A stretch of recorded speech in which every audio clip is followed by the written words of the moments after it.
Hello, welcome to another online lesson. This one is about the plots and the revolts at home. It's a really cool lesson, this one, really interesting. So the other three plots to remove Elizabeth following the Northern Rebellion. So this will be 2, 3 and 4, which ultimately is going to end with Mary Queen of Scots being killed. Alright, she can't keep being a figurehead for these rebellions. So the Northern Rebellion, remember, is a separate lesson earlier to this. Bit more detail of that one, more likely going to be asked a big essay question on the Northern Rebellion, but you could equally be asked a question on any of the following three. So with that said, let's get cracking straight into the next plot. So before we do that, let's think about who Francis Walsingham is. I suppose in a weird kind of roundabout way is one of the original James Bonds, if you like, MI5, MI6. So this Francis Walsingham character, his job is to protect the Queen. He creates a spy network to ensure that nothing goes amiss. There's nothing this guy doesn't know, and we'll find out a little bit of detail about him as we go through the beginning of this lesson. And it's him that essentially, him and Cecil, that uncover most of the plots. So he becomes Elizabeth's Secretary of State in 1573. So he's been around, hanging around the court for a while, but officially becomes Secretary of State in 1573. To look after the Queen and make sure that she's safe. He creates a spy network both in England and abroad, which obviously, because it's so good, is a crucial part of all of these plots being uncovered. He's got spies in every country and every major town, turning ordinary people to spy on their neighbours for money. So a little bit sly, you could say, but I would imagine pretty much every country's got the same kind of thing going on. But Francis Walsingham was particularly good as the spy master.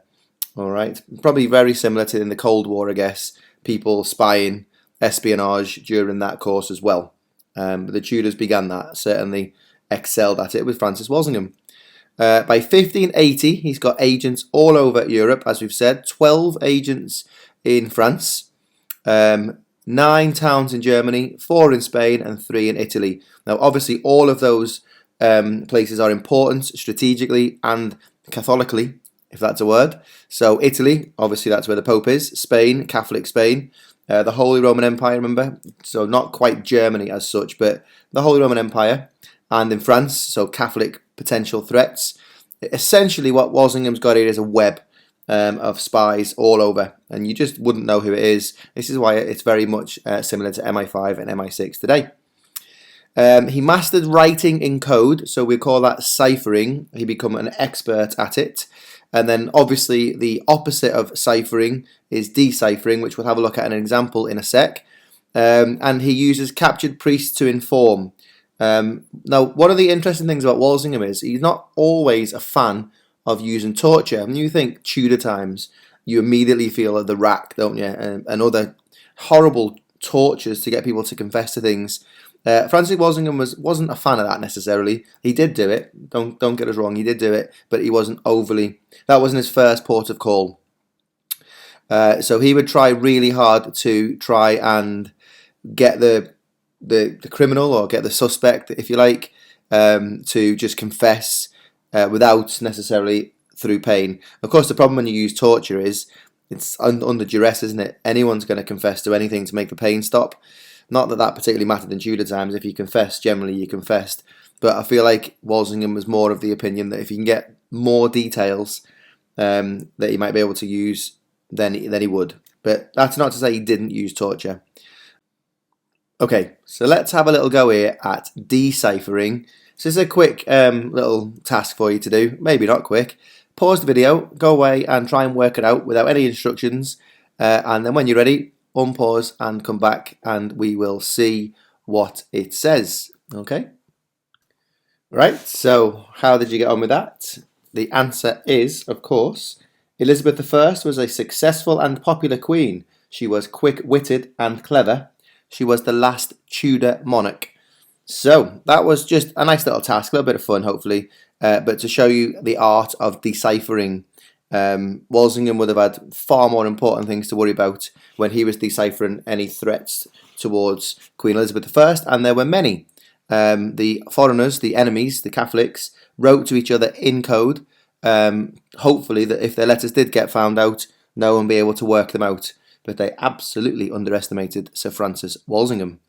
All right, so this little grid on the screen now, if you want to just pause the video a little bit, have a little read through all of them. There's quite a lot of detail there, and summarise each one of these boxes in your book or wherever you're making these notes. Try to get them down to maybe 1 or 2 bullet points each. Maybe even then turning these into flashcards later on when you're revising. These are all of the ways that Walsingham was able to spy and find things out. As always, when we think about these things in the context of an exam question, it could be pretty much anything really. Question 1, let's pretend it's going to be a features question. So describe one key feature of Walsingham's spy network for 2 marks. So pick one when you've made the notes, and then have a little go. It might be something like describe, one feature of Walsingham's spy network was intercepting coded letters and messages. So that would be your feature, and then some of that detail there into 1 sentence. Obviously, it goes without saying if we went through the rest of them. One feature of Walsingham's spy network was he employed a network of spies and agents, and then follow that up with some supportive detail. Remember, there's 12 towns in France, 3 in Italy, etc. So a little bit of useful knowledge there as well from the previous page, and so on. All right, but just have a little read of that. Probably the best feature for me, if I was doing this in an exam, I'd look at interrogation and torture. So one key feature of Walsingham's spy network was the use of interrogation and torture. You could put a bit of information there about how they did it, or you could even say that Walsingham wasn't particularly a fan of using torture. But all of the information on this screen here, if you pause it and have a quick read of each of them, they're all really good little features. The more you know, the more chance you have of writing your features. Okay, so when you're ready, unpause after you've had a go at the 2 markers. Just you pick any one, and then we shall move on to the next plot. Alright, so the summary of Walsingham, just to make sure we do understand Walsingham after that little task there. So the spies are specially trained agents who track suspects, such as Catholic priests, obviously. Walsingham has spies in France, German states, Spain and other countries, as well as in England. We know the numbers for them, so we want to try and impress the examiner, don't we, by putting those numbers in, so 12 in France, 3 in Italy, and so forth. Ordinary people are also paid for useful information. They may get this from the pubs and the taverns. Walsingham might have people just listening there, having a drink. No one has a clue who they are, but they're just listening out to. Maybe there's a group of Catholics that they're just listening to. Sometimes Catholic priests who had been captured would spy or give information in return for a pardon.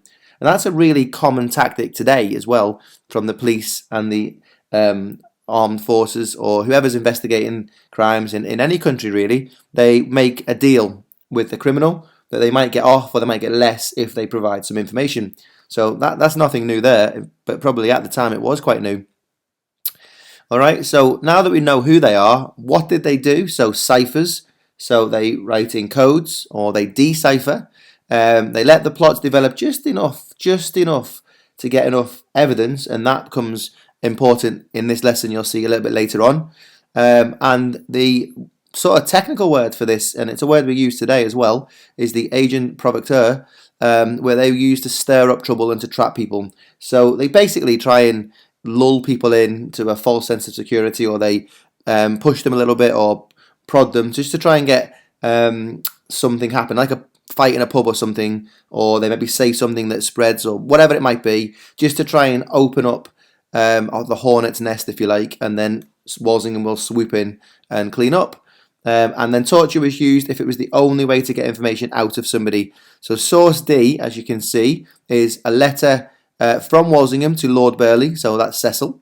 In 1575, he's writing about trying to stop the plot surrounding Mary, Queen of Scots. It's quite short and sweet from old Walsingham here. He says, "Without torture, I know we shall not prevail."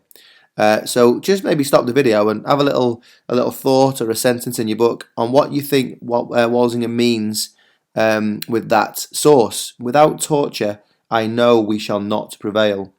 Perhaps you might think that he's essentially saying we need to go big here, we need to get the big guns out and start racking people and stretching them to get information. Just an interesting conversation, or not a very long conversation, but just interesting to see those two speaking to each other, two really important men in Elizabeth's court, to try and keep her safe. So that was quite, hopefully, a nice little source. All right, so as always, as with the Northern Rebellion, we have this little plot square.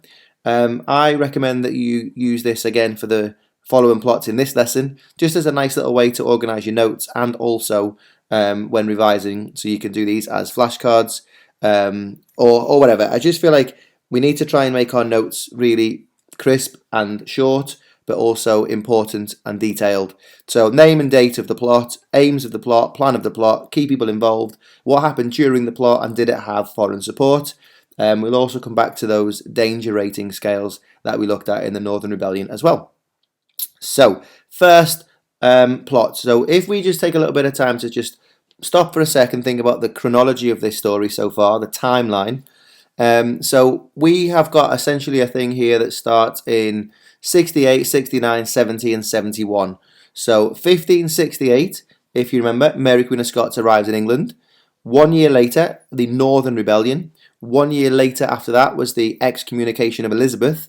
And then 1 year after that was the next plot, the Ridolfi Plot. So that's quite a nice way to try and get your head around some of the dates of this. The 4 year period from when Mary Queen of Scots arrives, you can see that plots start beginning, tensions start to rise. So you just remember 1568 as the year Mary Queen of Scots arrives, and then hopefully that can help you remember the next 3 years after that. So Northern Rebellion, excommunication, and then Ridolfi Plot. So the summary of the Ridolfi Plot as goes, if you have your little table or your box with, you know, the date and what happens, see how much of it you can fill in from this screen. We'll do a summary in a sec, but just see if you can have a little read.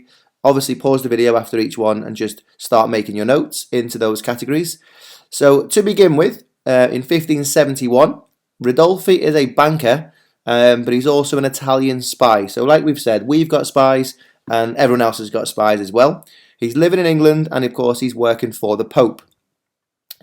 In 1571, he develops this plot to get rid of Elizabeth. Now this time, we think they actually probably wanted to remove Elizabeth, kill her, remove her, whatever. Whereas the Northern Rebellion wasn't quite as explicit that that was the plan. Remember, they just seemed to want Mary Queen of Scots named as the heir. So in this plot, again, the Duke of Norfolk will marry Mary Queen of Scots. That old plan is back again. Spain will invade England and Mary would be made Queen of England. So let's see if we get the information in your little summary tables. Work out what's important here. Foreign support. Spain would invade. Now we know the issue with Spain in the Netherlands. We know how close they are to England with 10,000 troops led by the Duke of Alba. So that's the first part of it. Already this potentially is quite serious.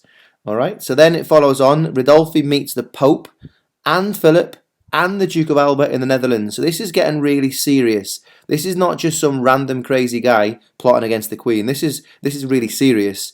He's got a letter from the Duke of Norfolk, and in that letter Norfolk says he would lead the rebellion against Elizabeth if Philip agrees to send Alba and the 10,000 troops to England. So there's a lot of ifs going on here, but the potential is maybe off the scale here. But again, you can make your own decisions on this in how dangerous you think the Ridolfi plot was. And then finally, Sir William Cecil uncovers the plot. Norfolk was executed this time. It's the second plot against the Queen. It's one thing letting him off after the Northern Rebellion, but if she lets him off again, she just looks incredibly weak, doesn't she? But again, though, she's refused to take any action against Mary. I don't know why. Maybe she's going to argue again that Mary wasn't involved directly. This plot may well have been designed to get Mary on the throne, but Elizabeth is still refusing to kill her cousin, probably still because she's an anointed queen, and once you set that precedent of killing a queen, there ain't no going back from that. Ridolfi was abroad when the plot was discovered, so he's escaped. Alright, so the one who's taken the fall in this is the Duke of Norfolk, needs be. And I think, obviously, we've talked before, haven't we, about if she kills Norfolk, she may well rouse the anger of the Catholics in the country. But I feel like she could easily argue the case that this is treason, and they accept that when you commit treason, you have to die. So that's the the second plot after Northern Rebellion. Quite straightforward, a little bit less information perhaps than the Northern Rebellion in each of the steps, but the gist is the same: Mary Queen of Scots, Spanish and Philip support, but with the potential of 10,000 troops being sent to England. So with that, hopefully you have filled in your little table by now. If not, pause the video and go and do that now with the information in these 3 boxes, and then come back and we'll have a little check-up on the Ridolfi Plot. So let's see what you've got. Make sure you've got the important bits. That Ridolfi is a spy for the Pope living in England. Hopefully that's nice and clear. The aims are to murder Elizabeth, launch a Spanish invasion, put Mary Queen of Scots on the throne, and again marry the Duke of Norfolk to Mary. So hopefully those things are all nice and straightforward. Again, this could be a features of the Ridolfi Plot question. So one feature of the Ridolfi Plot is we're going to have a Spanish invasion. The supporting information for that could well be that there was 10,000 men led by Alba, and that Ridolfi had met with them, something like that. So that's the aims. The plan is that Ridolfi's going to leave England to meet with the Pope, Alba and Philip, with a letter from Norfolk saying he would lead the rebellion if Philip would support it. Obviously that never happened because the plot was uncovered. So Cecil and Walsingham have uncovered the coded plot and proved that Norfolk was guilty again of treason, and of course he is killed. So this is quite significant, the consequence of this.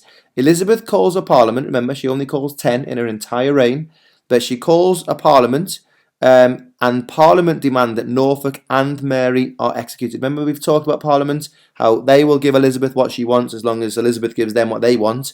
So they are putting pressure on Elizabeth to kill Mary and Norfolk. Elizabeth signs Norfolk's death warrant, but again, remember, she refuses to sign Mary's, and Ridolfi escapes.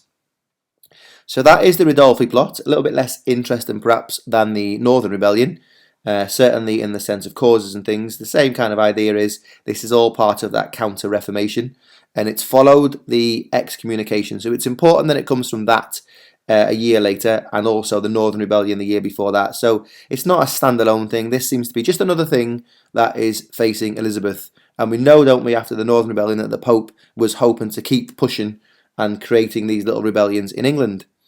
All right, so there's Elizabeth's signature when she's signing Norfolk's death warrant. So the significance of the Ridolfi Plot then, so again, similar to the Cold War course, we're saying how important was X for Y, then the significance of the Ridolfi Plot is really serious. Due to the fact that it came so close to the papal bull excommunicating Elizabeth, it just reinforces the threat that she now feels from all Catholics, including Mary Queen of Scots. Remember that excommunication, that papal bull of 1570 has basically put a target on Elizabeth. So this just reinforces that she should be paranoid and she should be worried. Okay, this is another plot, 2 in the matter of a couple of years. It's also reminded Elizabeth from the threat from Spain. 10,000 troops just over the water, very, very close in the Netherlands. That's always something that's been on Elizabeth's mind. But this plot, even though it didn't even get remotely close to being started, just reminds Elizabeth and Walsingham and Cecil that there is a threat very, very close to England. It led to Elizabeth trying to improve relations with France as a buffer to Spain's threat. So very, very similar again to that Cold War course. Stalin felt threatened, remember, by the potential of the Truman Doctrine and this peacetime army that he seemed to be building, so he built a buffer zone. Elizabeth is going to try now, knowing full well that relations with Spain are pretty much on the down now, not going to be improving again, that if she can somehow make friends with France, it might stop Philip invading England in future. And this is going to come with Elizabeth potentially going to marry the Duke of Anjou. So she's going to start leading him on now, just to try and make Spain think twice, because obviously if England and France do form an alliance, if Spain attack England, then of course they will then be attacking France as well. So that's quite clever of Elizabeth, but that's the significance of the Ridolfi Plot. Elizabeth now needs to start thinking a little bit smarter. All right. Also, pressure was put on Elizabeth to be harsher to the Catholics. Remember, for the first 10 years, she was quite light on the punishments for the recusants. She was quite light on the Catholics, basically having mass at home. But with all of this now, since 1566, really, from when the Pope said, don't go to her church, then Mary Queen of Scots, then Northern Rebellion, then the excommunication, and then the Ridolfi Plot, all within a really short period, she needs to probably be a little bit harsher now, a little bit stricter. However, there was a French massacre of Protestants in 1572, the Bartholomew massacre, St. Bartholomew massacre. So Elizabeth was like, I don't think I'm going to push the Catholics too much because she feared a similar attack in England from the Catholics. Now, don't forget, there's a massive amount of Catholics in the country. So goings on in France have affected, once again, Elizabeth's sort of next step or policy.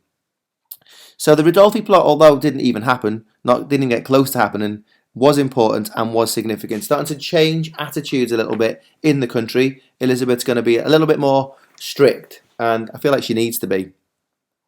So before we carry on your danger scale, so if you look back at your Northern Rebellion danger scales, just give this Ridolfi Plot a score up to 5, or up to 8, isn't it, if you think? So there's no threat at all, middle or serious, or if you haven't got hold of that danger rating scale, simply give it a level out of 1 to 5.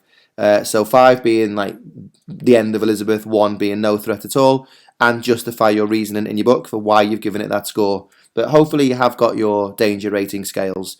Alright, so let's take a little sidestep while all this is going on to find out just a little bit about Pope Gregory the 13th. So he's the guy instigating all this stress, writing all these papal bulls, causing all this trouble for Elizabeth, setting up the Counter-Reformation, asking Philip to basically turn the whole of Europe back to being Catholic again.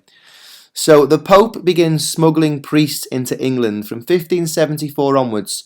Alright, so she's sort of dealt with the Ridolfi Plot, but as the next few years go on, this Pope starts to smuggle priests in to various Catholic strongholds they'd be allowed in. This is just to try and encourage the Catholic resistance and conversions from Protestants to Catholic. They will stay with noble Catholic families. This was dangerous, and Elizabeth began keeping these nobles under surveillance. Obviously, she's got that spy network from Walsingham, so they start looking out for Catholic priests who've been smuggled in the pubs, in the taverns, and Elizabeth's paranoia reaches all sorts of new levels. So the government under Walsingham, alright, they begin raiding Catholic homes. Any priests that were discovered risked being hanged, drawn and quartered, and they hid in things called priest holes. So these were behind walls in these Catholic nobles' homes. Just really clever the way they hid away from these people banging on the door. So just imagine, like a bit like Can't Pay, Will Take It Away, smashing on your door. They would burst into these Catholic nobles' homes, trying to find priests where they suspected there was priests hiding. All right. So source B is a summary of just that. It's a raid on a Catholic house in Northamptonshire, described by a Catholic priest, John Gerard, who was staying there. He managed to hide in the priest hole and was not caught. So afterwards, he says, there they were, straining and shouting to get through and search the house. Yet they halted in an unlocked room, just long enough to allow us to reach the hiding place and shut ourselves safely in.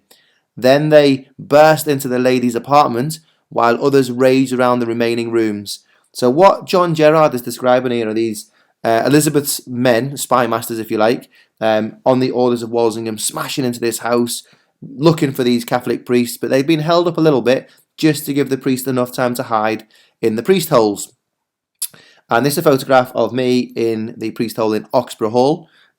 So if you haven't been there before, and you obviously live local to King's Lynn, just go to Oxborough Hall. That's quite cool. You'll see how small it is, how tight it is, but you'll see just how clever it is. And if you've got, I don't know, 4 or 5 odd priests hidden in the priest hole, the longer they're in there for, the more uncomfortable it's going to be. But I suppose it's better hiding in the priest hole than being killed or captured.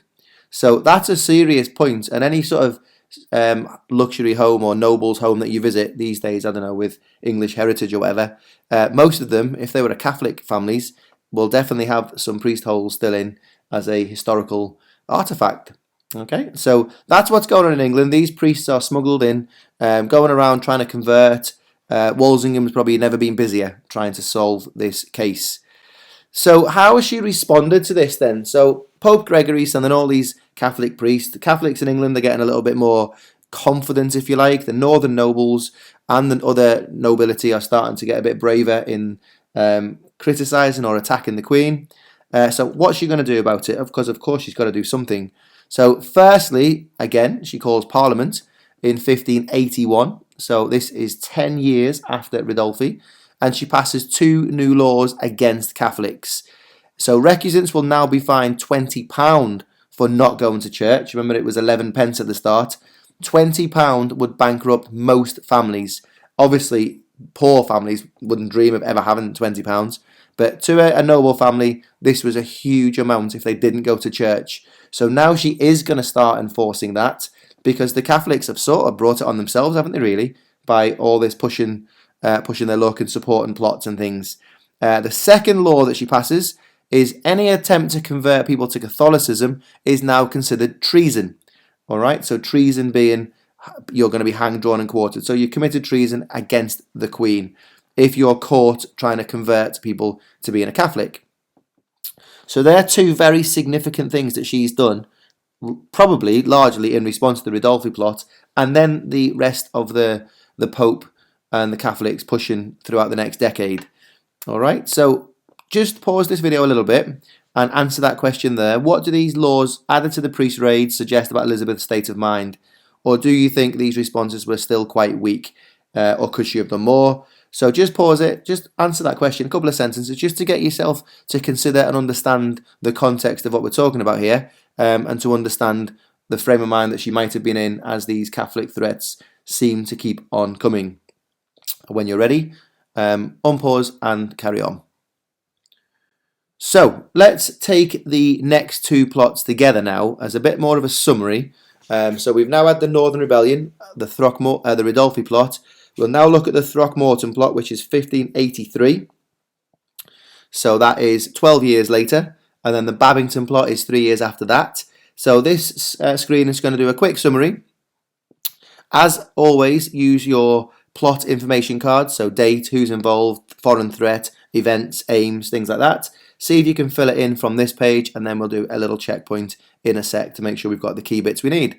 So the Throckmorton Plot in 1583. Now, just out of context, as we get into the 80s, relations with Spain are really, really bad. At this point of doing this lesson, we haven't quite seen the relationship straining particularly, but once we finish the course, and if you're using this video for revision, you'll be absolutely well aware of what's going on in the 1580s. Sir Francis Drake has been doing his stuff, robbing hundreds of thousands of pounds worth of gold. She's knighted Drake. There's issues going on in the Netherlands. All of that you'll know about, but for now, just obviously presuming that you don't, let's just break down the Throckmorton Plot on its own.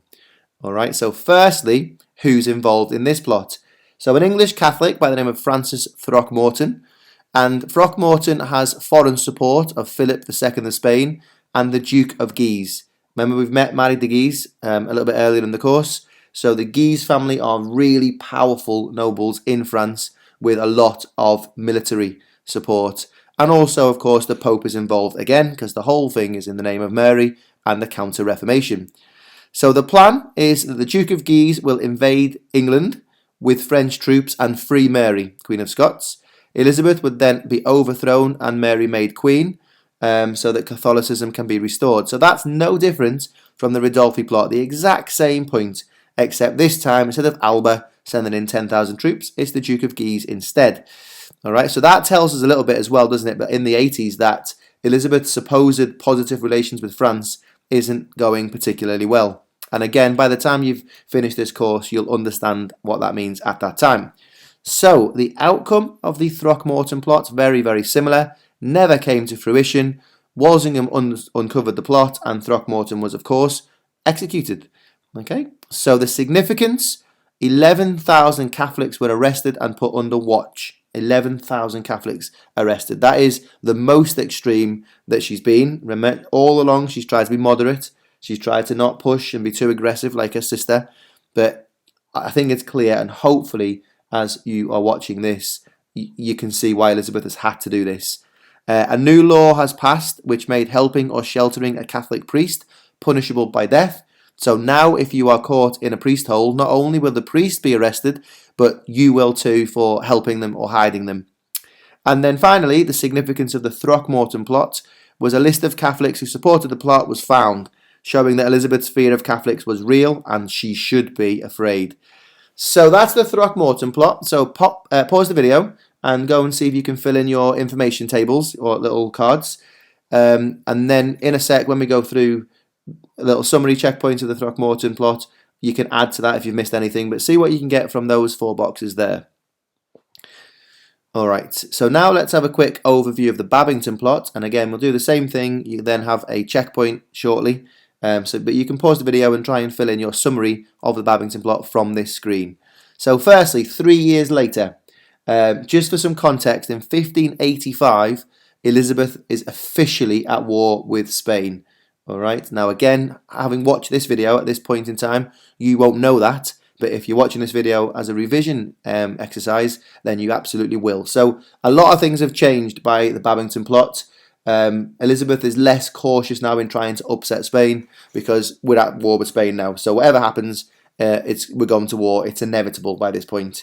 So who's involved in the Babington Plot is a guy called Anthony Babington. He's an English Catholic. Again, Philip II of Spain is involved, but of course he is because we're now at war. But also the Duke of Guise again, and the Pope. So this is the heavy artillery. These are the big guns now for the Babington Plot. Now, as we're at war with Spain, we can expect an invasion imminently. So the Babington Plot almost straight away becomes more dangerous than the other three. Perhaps you could argue that.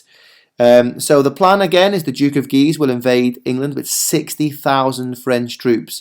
Again, put Mary on the throne. So that's the same as all of the other plots. But when we've been a bit worried over the years of 10,000 troops from Alba in the Netherlands, 60,000 troops is massive. You can just see how that dwarfs the threat from the Duke of Alba, having those 10,000 in the Netherlands. England would stand no chance, and that's not even including the Spanish support that would come for this Babington Plot. So Elizabeth should be very, very worried. Okay, we're at war. This is the invasion that potentially is going to end Elizabeth's reign and turn England Protestant, Catholic again. So the outcome, once again, the plot was uncovered by Sir Francis Walsingham. So there were letters that they were writing to each other. Mary Queen of Scots allegedly this time was involved, writing letters to Babington in a beer barrel from a house arrest.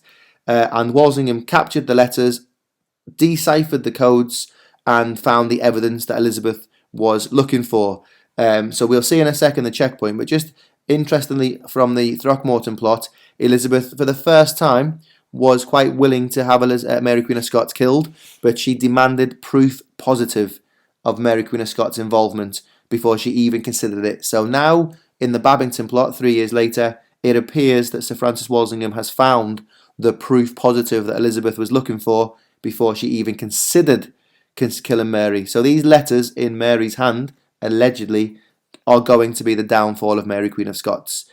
So the significance of this is by 1586, as we've said, relations between England and Spain are awful. There is no going back anyway. This plot just makes the whole thing more dangerous. She arrested many, many Catholics, and this time she's executed 31 priests. Now, obviously, that's going to go some way to upset those Catholics.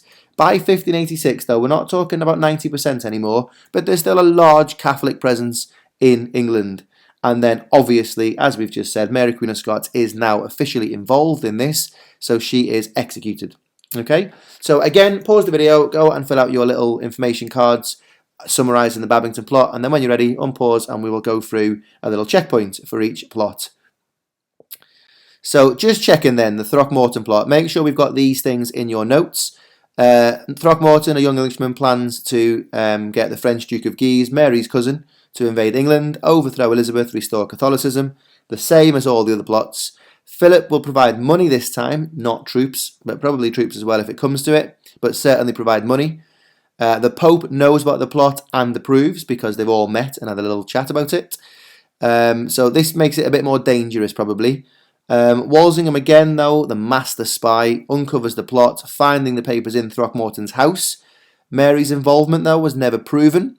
Again, probably why Elizabeth is having none of it and not willing to kill her. But as I've just said to you, after this plot, Elizabeth is willing to consider even the notion of killing Mary Queen of Scots. So Throckmorton is tortured and executed in 1584 as a message, of course. These things are always violent, as a message to anyone else attempting to overthrow Elizabeth. So the significance of the Throckmorton plot, again, let's make sure we've got this in our notes. If not, add them now. It emphasised the threat from abroad. Again, as if Elizabeth needed reminding, the threat from abroad is very, very serious. More serious now than even it was 10 years ago in the Throckmorton plot. Also at this point, again, similarly with the other points in this video, If you are watching this as a revision age, you'll be well aware of the William of Orange assassination. But for now, you haven't met William of Orange yet.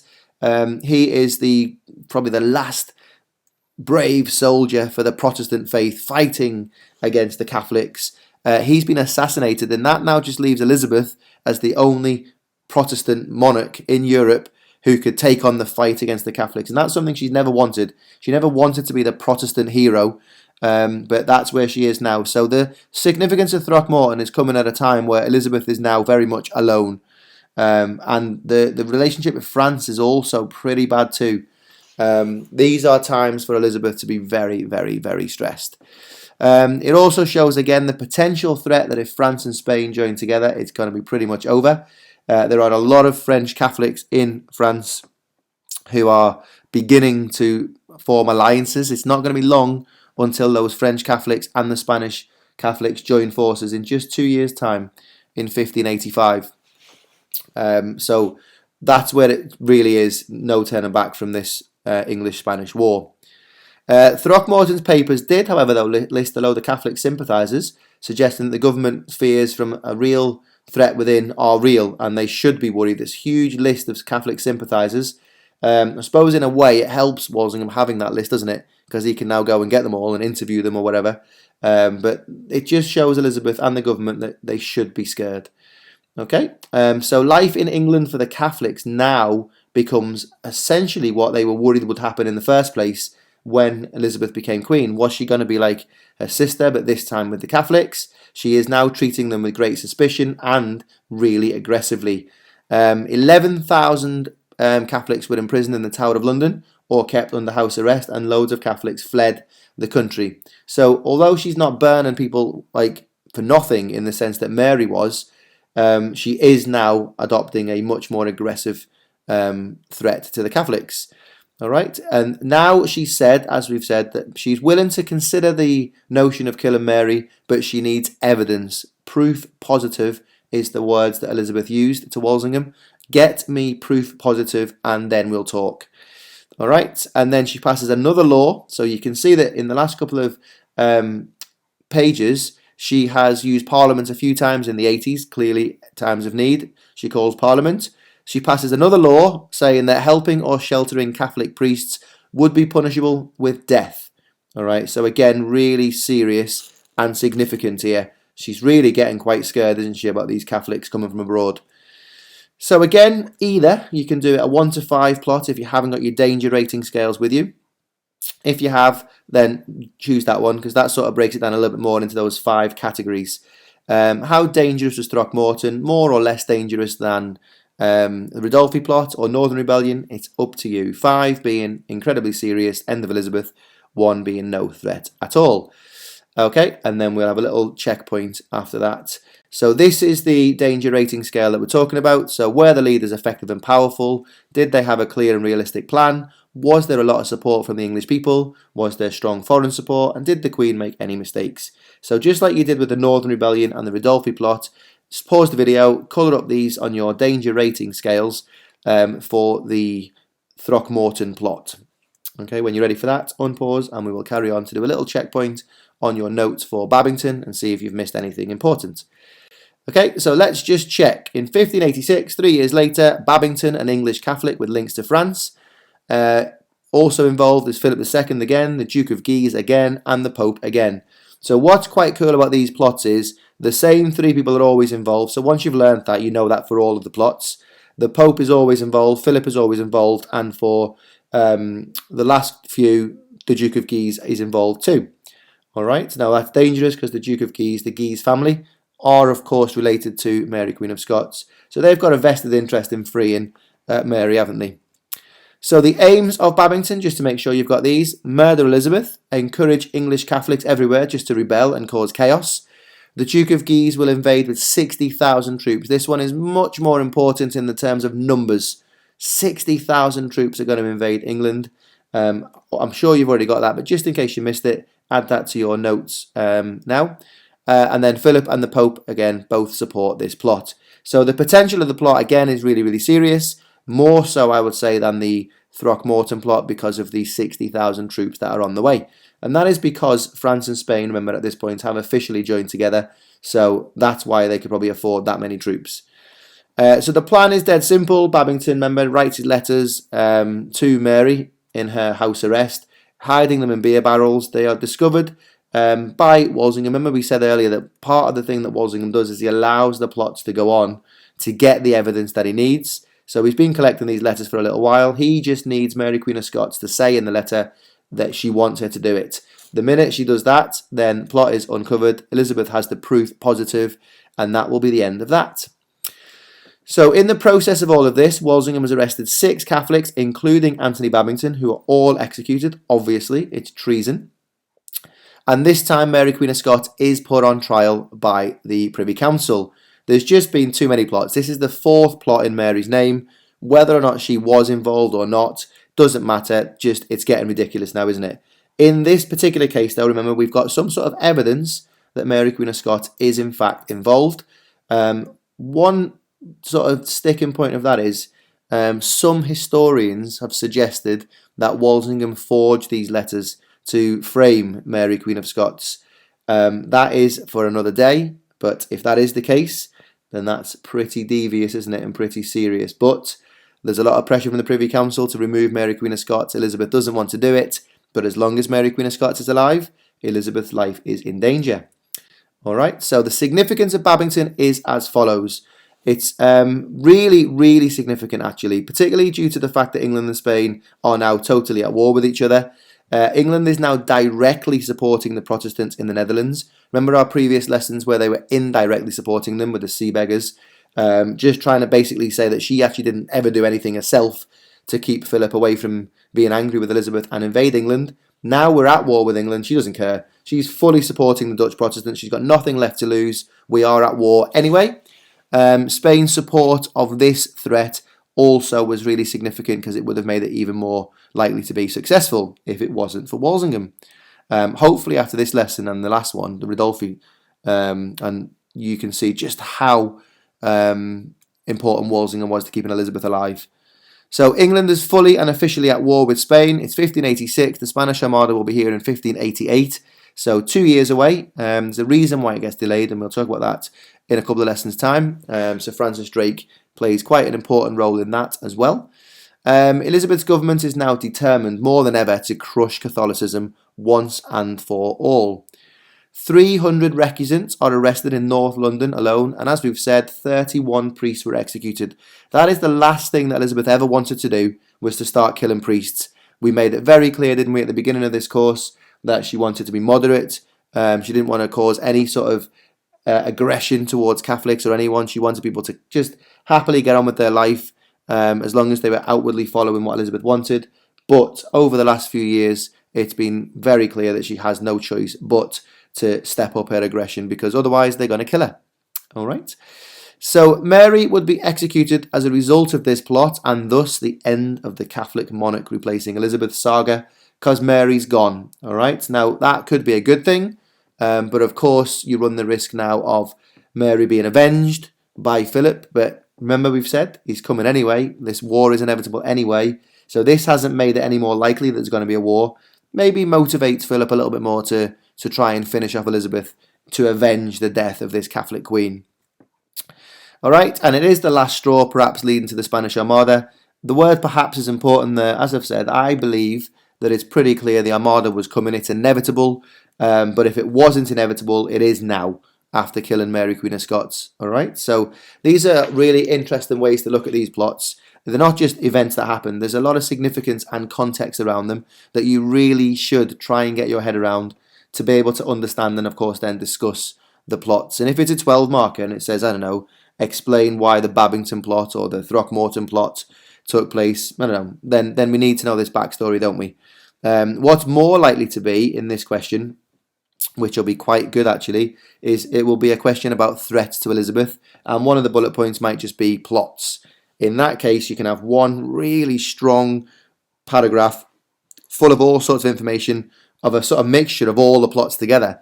Be quite tricky if you get a specific question on a specific plot. You'd need to know the detail for that. I'd imagine that's going to be more likely to be the 2 marker question 1. But it's really important using flashcards or whatever you do to make sure you understand these three plots. Northern Rebellion definitely, but these three plots as well. Luckily, as we've said, the details are generally the same all the time. Overthrow Elizabeth, kill Elizabeth, put Mary on the throne. The Duke of Guise, Philip and the Pope are always involved. Money or troops. So that's what you need to get your head around a little bit. Hopefully this video is helping with that. Just pause it if you need to just think about these things. Remember, don't need to listen to the whole thing and then try and work out. If there's a thing that we're saying that's not so clear, pause it, maybe try and work it out, and if not, ask us the next time you see us. Okay, so the execution has removed the target and the prize of any future plot. That might make Elizabeth feel a bit comfortable, but first of all, before she starts settling down, she's going to have to survive the Spanish Armada that is inevitably coming. And Philip is planning to invade England, obviously, as we've said, since 1585. So, as we've just said, the execution of this Catholic queen gives them one final reason to remove Elizabeth in revenge. All right, now interestingly in this is Mary has left her claim to the English throne to Philip on her death. So that is interesting in the sense that, only in the sense that, Philip is coming now to lay claim now to his throne of England that he believes is now his, because Mary has left her claim to him. Not that he needed it anyway, but he's got it. So maybe politically he's got a justification for his invasion in his own head. Also supported, of course, by the Catholics at home in England. All right, so same thing again. We're considering the exam. There's three different question types on this screen now. So it's obviously one feature now. The exam's changed since this PowerPoint was made. So the features of the plot, so just one feature of the plots against Elizabeth you can pick, but look at the date of it. So be very, very careful not to talk about the Northern Rebellion in this question, because it says in the date 1571. All right. So that would be Ridolfi, Throckmorton or Babington. The 12 marker we could get, explain why the Throckmorton plot was a threat to Elizabeth. Paragraph on the Duke of Guise, paragraph on the English Catholics, and the third paragraph would be the Pope or Philip's support. So that's what I was saying. That's quite a specific 12 marker, but it's important that you be able to have a crack at that. So you need to know the three plots in as much detail as you can, really. And then the 16 marker for me is nice and easy. The revolt of the Northern Earls was the biggest threat to Elizabeth in the years 1559 to 1571. How far do you agree? Now this is important. Again, please look at the date range. 1559 to 1571. There is no need to talk about Throckmorton or Babington in this question because it's out of the date range. So you'll talk about the Northern Rebellion, you'll talk about the Papal Bull and the excommunication, and you'll talk about Ridolfi in this question. And you'll say which of those three things are most dangerous for Elizabeth. But please, please, please, please look at the dates in these questions really carefully. If you miss the date range in that and you start going on about Throckmorton and Babington, you'll get 0 marks. So it's a good point to maybe just stop the video and just make that point now. Maybe even plan an answer to these three questions, or at some point in your revision come back to this video and answer these three questions to the best of your ability. I think that's going to be a really good use of your revision time. So let's finish off this little story with Mary Queen of Scots. This is her actual death warrant. You can see it's quite a worthy document. It's massive, in fact, and it's got Elizabeth's signature on it, finally. It took her long enough, didn't it? So before we just get our head around what happens to Mary on the day, just pause the video. This is just for your own context and just for your own little bit of revision. Just pause it and have a read of these little footsteps. That's Mary's journey to her death. Just a little bit of revision, I suppose, as we've gone through this course. And then when you're ready, unpause it and we'll carry on to the final details of Mary, Queen of Scots. Okay, so Mary's execution. The question is, why now after 20 years? And the answer is obviously quite clearly that there is proof positive that she was involved in this. So in 1585, Elizabeth very, very cleverly, I absolutely love this, it's so clever, it's typical Elizabeth really, she passes a law called the Act for the Preservation of the Queen's Safety. Basically what this law is saying is that in the event of Elizabeth's assassination, Mary would be barred from the throne, therefore making it absolutely pointless killing Elizabeth, because they're only killing Elizabeth to put Mary on the throne, aren't they? So now that she's really cleverly passed this law, making it pointless killing Elizabeth because Mary won't be queen anyway, and also anybody else who's involved would be executed as well. So I feel like this it's like a sort of bond of association, if you like, is really, really clever, and hopefully you agree with that. Elizabeth, obviously she's desperate, she's scared. 1585, France and Spain have joined together. This is a really clever law. So that is why she's going to be killed now, particularly with this proof positive that we've mentioned already. So nothing can happen to Mary until her role has been investigated by law, legally. If you remember the old casket letters, when Mary first arrived in England, Elizabeth was very clever on the trial there, wasn't she? She managed to make sure that no judgment was forthcoming. This time, though, there will be a judgment, okay? The trial will need to find they're guilty, but I feel like it's obvious that they will find they're guilty because they have these letters allegedly in the Queen's hand, Queen Mary's hand. All right, so Walsingham's evidence is enough, and she's found guilty under the above act of trying to kill the Queen and is executed. The death warrant is signed in February 1587, and Mary Queen of Scots is a goner. She is no more. All right, as we've said many times in this lesson, the Armada was coming anyway. This hasn't made it any more set in stone. It was always happening, and therefore, as a result, being that Mary was the prize for the invasion, she has to die. Okay, so that is the sort of sad end of Mary Queen of Scots, really. If we have a look at this painting in Fotheringay Castle, you can see that she's got her head down, a typical Tudor execution, really. But it's pretty grim. The axe, it didn't work. They sort of butchered this execution, took a couple of blows to get the head off her. All sorts of romantic, lovely, mythical stories come from this, that her dog ran from underneath her dress, lay down beside the headless corpse and died. I don't know, that seems a bit far-fetched. But yeah, it definitely took a couple of blows to get Mary's head off. Obviously, Elizabeth is furious with this. There's a little bit of backstory as well to the whole execution. Elizabeth sort of tried to play innocent, that she never wanted Mary to be killed. She only signed the death warrant, but she told the council not to give it to the court and all these things. But the fact is, Elizabeth absolutely knew that this death warrant would be handed to the Privy Council and this execution would happen. But that's typical of Elizabeth, isn't it? To try and wash her hands of any guilt. As it is, the war's coming anyway, it doesn't really matter. But Mary Queen of Scots is finally dead. Okay, so your danger rating for Babington, again, as we've said with your little grading scales here, or you can do your 1 to 5 rating if you prefer that. Just make sure you justify the choices that you're making for how dangerous Babington is. And essentially that was then where we can draw this little bit to a close. A good lesson, really interesting lesson. Lots of detail going on, obviously, in this lesson. But you need to get your head around this. So perhaps in a revision, if you come back to it near the exam time, to just take one plot at a time. So watch, I don't know, 10, 15 minutes of the video for each plot. Go away and do some work. Maybe an exam question would be really, really useful. Now, these plots are really well presented in all of the Elizabeth movies. So remember, you've got access to those too. So have a little watch of them and hopefully consolidate your knowledge. So a good topic, an important topic. After this lesson now, we begin to look at why the relationship between Elizabeth and Philip broke down so dramatically. And as always, remember, if you need anything, all lessons are on our website at stchistory.com. All right. So this, hopefully, you can see is where we need to be. And this is a little summary from the textbook of the period and some little checkpoints that you can do. All right. Any questions, as always, let us know. But thank you once again for listening. And we'll see you for the next lesson soon. Thank you and goodbye.